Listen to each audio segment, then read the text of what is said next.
শোনো, আসার সময় বাজার থেকে দুটো পেঁয়াজ নিয়ে এসো। বলতেই রেগে গেছে।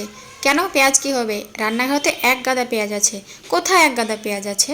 এই দেখো ছোট ছোট পেঁয়াজগুলো কি। তারপর আমি বললাম, ছোট পেঁয়াজগুলো কি তাড়াহুড়োর সময় কাটা হয় নাকি? বড় বড় পেঁয়াজ নিয়ে আসবে।